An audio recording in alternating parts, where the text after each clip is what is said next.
Bull Bear Buzz Podcast for decoding markets, fueling minds.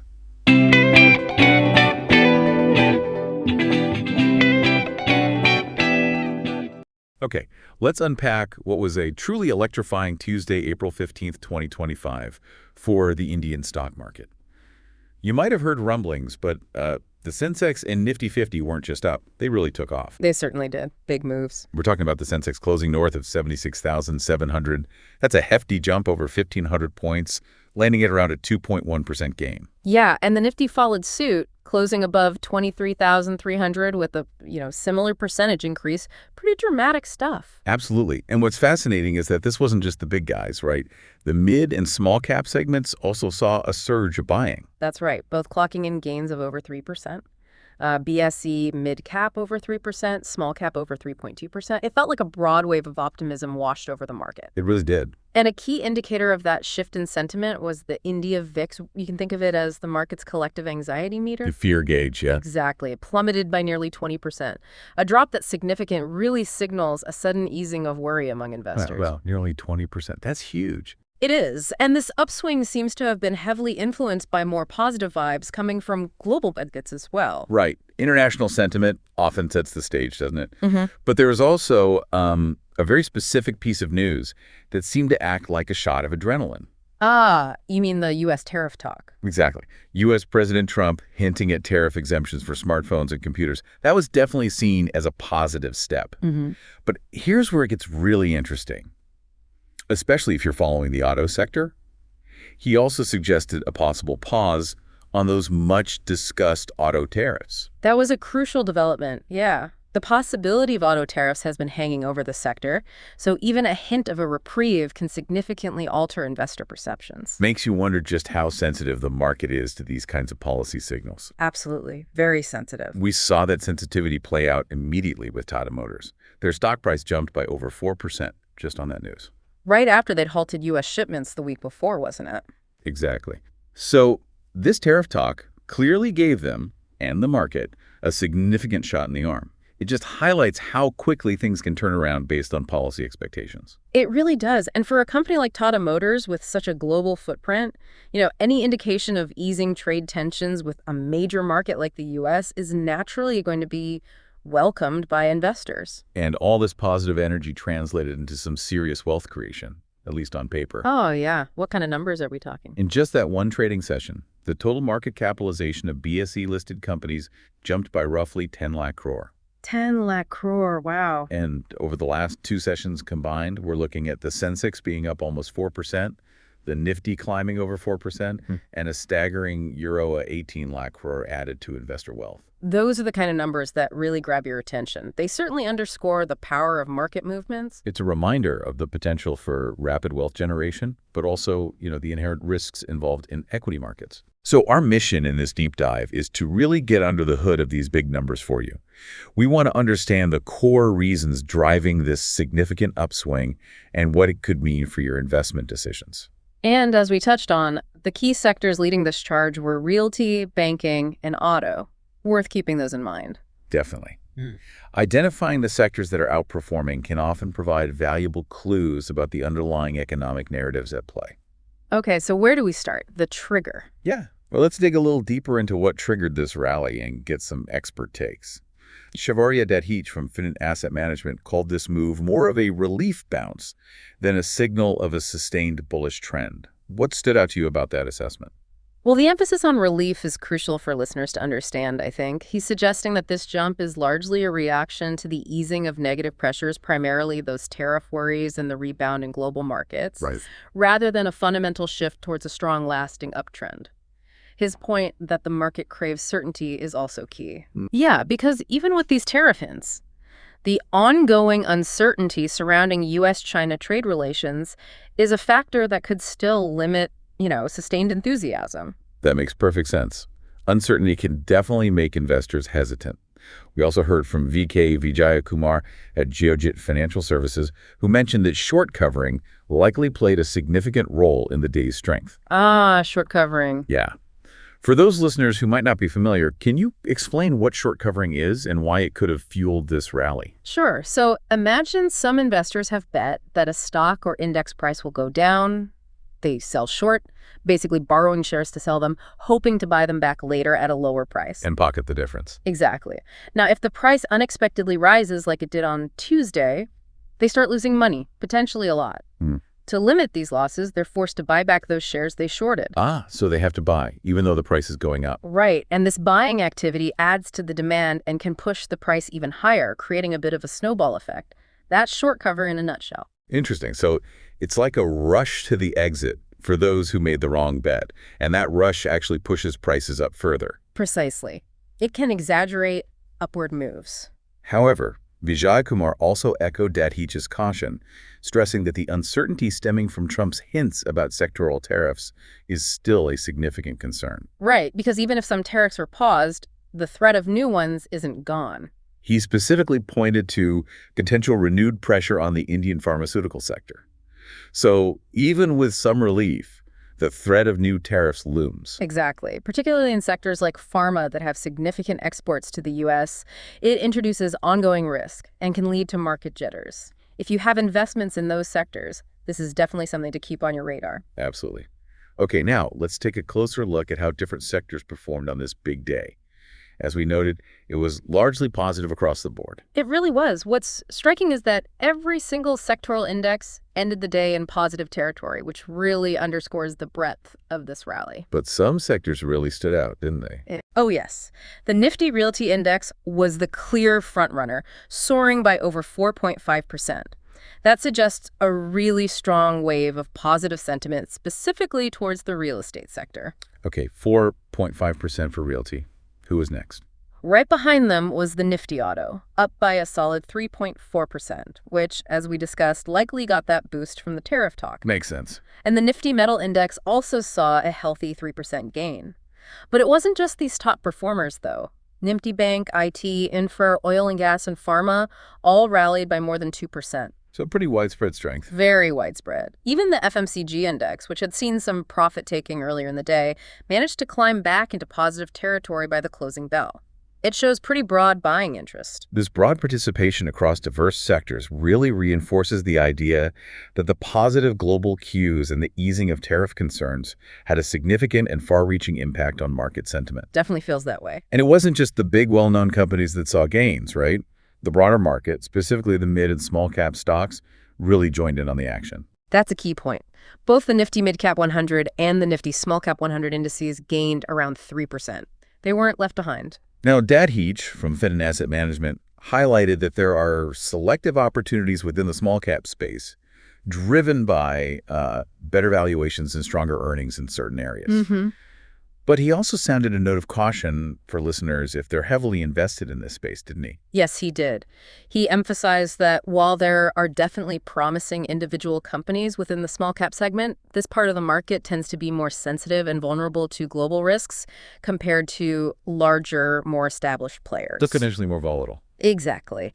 His advice for a long-term, maybe 3-year investment horizon, with a focus on carefully selecting individual stocks, a stock-specific approach, rather than just buying a broad small-cap index, is particularly important for investors looking at this segment. Definitely some valuable perspective there, especially if you're considering smaller companies.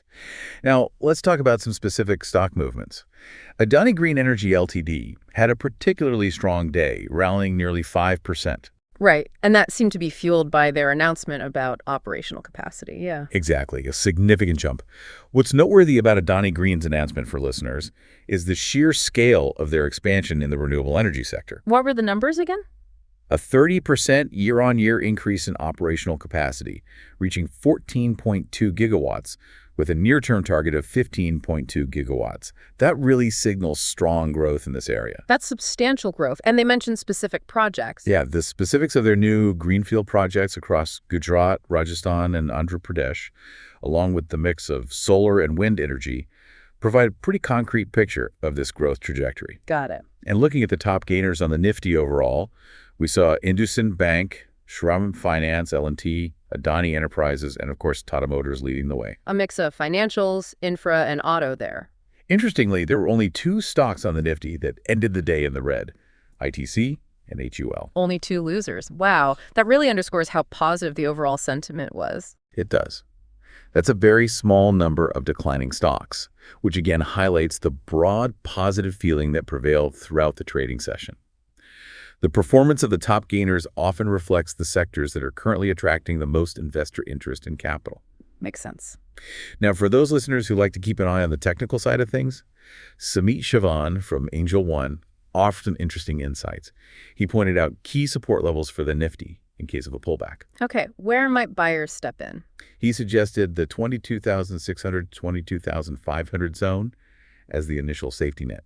And if things were to get a bit more volatile due to global events, the 22,200 to 22,000 range as the next level where buying might emerge. Right, so those are potential floors. These support levels are essentially price zones where buying interest is expected to be strong enough to potentially halt further price declines. Identifying these can be useful for managing risk. Definitely. Right. On the flip side, Chavan identified an intermediate resistance level at 23,000 and a more significant hurdle in the 23,000 to 23,300 range. He noted that this higher resistance aligns with the 89-day exponential moving average, or DEMA. Ah, the 89 DEMA. That's a common technical level. Think of the DEMA as a way technical analysts look at longer-term price trends, giving more weight to recent data. So the fact that this potential resistance level coincides with that longer-term trend line makes it a more significant barrier for the Nifty to overcome. Precisely. Resistance levels, in contrast to support, are price ceilings, where selling pressure is likely to increase and potentially prevent further price gains. The convergence of the 23,200 to 22,300 level with the 89-day DEMA strengthens its significance as a potential obstacle. And here's the crucial takeaway from his technical perspective for listeners. If the Nifty manages to break decisively above that 23,200 to 23,300 level, it could signal a fresh wave of bullish momentum. Yeah, there's always a but with technicals. Exactly. He rightly emphasized that the ongoing earnings season, where companies report their financial performance and the direction of global markets, will be the ultimate determinants of the market's next move. That's a key point. Technical analysis can offer valuable insights into potential price movements, but it's essential to always consider it in the context of the underlying fundamental drivers, like earnings and global sentiment. Technicals give potential pathways. Fundamentals provide the fuel. Well said. Okay, let's shift gears slightly and look at some of the broader economic indicators that were in focus around the same time.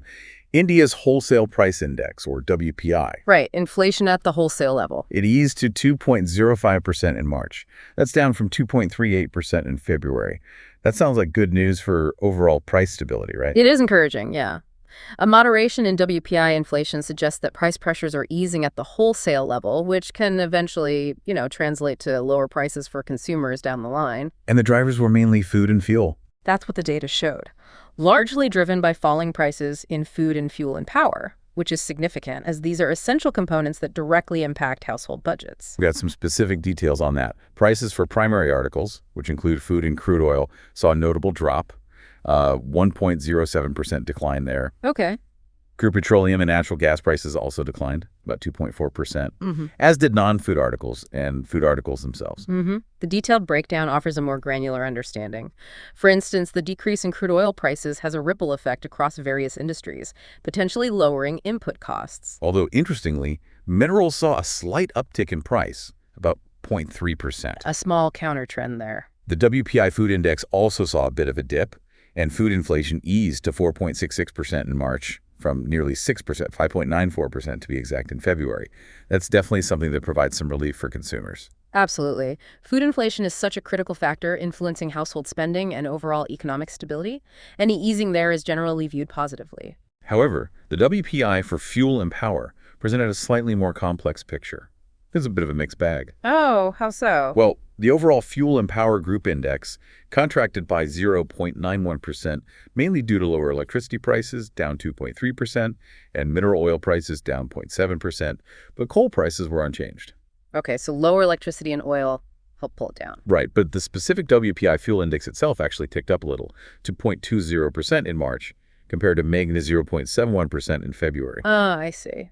So even with the drop in electricity and mineral oil costs, the slight increase in the specific WPI for fuels suggests there might still be some underlying inflationary pressures within that segment worth watching. Exactly. And when we look at manufacturing, the WPI actually increased slightly in March to 3.07% from 2.86%. So manufacturing costs went up a bit. Yeah, manufactured products also saw a 0.42% month-on-month rise. We saw price increases in areas like basic metals, food products, transport equipment, and machinery, Okay. but decreases in textiles, chemicals, electronics, printing, and furniture. It paints a picture of varying price dynamics across different industries. It does. While overall wholesale inflation has moderated, the increase in manufacturing inflation indicates that price pressures persist in certain parts of the industrial sector. The differing trends reflect the complex interplay of supply and demand forces. So, while inflation is easing overall, listeners shouldn't assume it's uniform across all sectors. Good point. Adding another layer to this economic snapshot is the fact that India's industrial output growth, measured by the Index of Industrial Production, IIP, slowed down. Slowed down by how much? It came in at 2.9% in February. That's the slowest pace we've seen in the last 6 months. Oof. Okay, that's notable. Yeah. Manufacturing growth also decelerated to 2.9%. Mining growth slowed to 1.6%, while electricity output saw a slightly better increase at 3.6%. So while inflation might be cooling, industrial activity seems to be losing some steam. That slowing industrial output growth is a point that warrants attention. Why is that particularly important? Well, while moderating inflation can be positive, weaker industrial activity could have implications for overall economic growth momentum. The slowdown across both manufacturing and mining suggests potential headwinds in these key sectors. Okay, that makes sense. Now, let's bring in another important perspective on the market's future trajectory. Morgan Stanley recently revised their outlook for the Sensex. Oh, interesting. What are they saying now? They've actually cut their December 2025 target by a significant 12%. 12% cut. Wow. Yeah, bringing their base case down to 82,000. Now, while that's still about a 7% increase from where we are now, it's a notable downward revision from their previous forecast. That definitely suggests a more cautious outlook compared to their earlier expectations. What are their assumptions for that 82,000 target? They outlined several key ones: continued macro stability, an uptick in private investment, solid domestic growth, slow but importantly no recession in the U.S., and relatively stable oil prices, sort of benign. Okay, a fairly stable picture. They also anticipate another 50 basis points cut in short-term interest rates and a favorable environment for liquidity. And their sector views. Interestingly, they're maintaining an overweight stance on financials, consumer cyclicals, and industrials, Okay, areas linked to domestic growth. but are underweight on energy, materials, utilities, and healthcare. So their sector preferences offer some clues about where they see the most promising opportunities and perhaps potential risks for investors. Yeah, those allocations provide valuable insights into where a major investment firm sees the compelling growth prospects and vulnerabilities. The overweight on financials, cyclicals, and industrials aligns with expectations of continued domestic expansion. And despite the target cut, they're still projecting a robust 16% annual earnings growth for the Sensex through fiscal year 2028. 16% annual growth. That still sounds pretty optimistic, even with the reduced target. It indicates a strong belief in the underlying profitability and potential of Indian businesses. It does. Now, they also presented a more optimistic bull case scenario, where they see the Sensex potentially reaching 91,000 by December 2025. Okay, the blue sky scenario. Right. But they've also reduced the probability they assign to this happening down to 30%. This best-case scenario depends on some significant positive surprises, Like what? like the government implementing further reforms, maybe GST rate cuts, progress on farm laws, even stronger earnings growth, maybe 18% annually, Brent crude falling below $70, a reduction in global trade tensions, and improved global economic growth.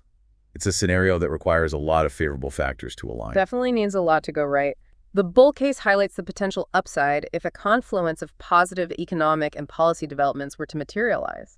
Those conditions represent potential tailwinds. On the other hand, their bear case scenario paints a much more concerning picture. How bad could it get in their view? Sensex potentially plummeting to 63,000. That's with a 20% probability. Ouch. We'll trigger that. If we were to see a sharp increase in oil prices, say crude surges above $100, the RBI being forced to tighten monetary policy, a significant global economic slowdown, and maybe a recession in the U.S., even then, they expect earnings growth around 13%. Still positive earnings growth even in the bear case. Apparently, yes. But that bear case scenario underscores the significant downside risks from adverse global conditions and potential domestic policy responses. Those factors could create substantial headwinds. Absolutely. Something investors need to be aware of. Despite these different possibilities, though, Morgan Stanley seems to hold a generally positive long-term view on India's potential. They suggest India could outperform its global peers. What's their reasoning there? They point to a structural increase in Indian households investing in equities, more domestic participation, and also higher allocations to India by global investors as the country's weight in global indices increases. Right, the inclusion factor. They even suggest that India now has a more stable supply of risk capital, both domestic and foreign, which could lead to less volatility and more predictable growth over time. That's a pretty significant endorsement, a strong vote of confidence in the long-term prospects. The idea of a more reliable flow of capital could indeed contribute to greater stability. So to bring it all together, after looking at the rally, the expert views, the economic data, the forecasts, what are the key things listeners should take away from our deep dive today? Okay, well, the immediate key takeaway is obviously the significant market rally we saw on Tuesday, clearly fueled by easing concerns around U.S. tariffs and a more positive global outlook. That's the headline. Right, but not the whole story. Exactly. The expert analysis we covered reminds us that underlying uncertainties persist.